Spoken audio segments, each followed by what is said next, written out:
জয় তোমার রূপময়ী, জয় মা তারা সিদ্ধেশ্বরী, হর হর মহাদেব। আমি রূপময়ী মায়ের একজন ভক্ত।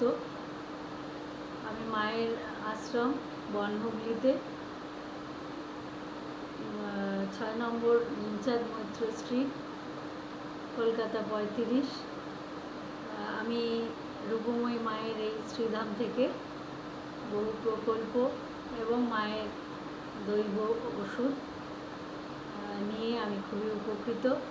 আজ কয়েক মাস ধরে আমি নিয়মিত মায়ের ওষুধ খাই এবং মায়ের রোজ মিরাক্কেল নাম্বার নিয়েও আমি খুব উপকৃত। আমার বাড়ির সকলেই এই মিরাক্কেল নম্বর নিয়ে অনেক ভালো আছে। আমি আপনাদের সকলের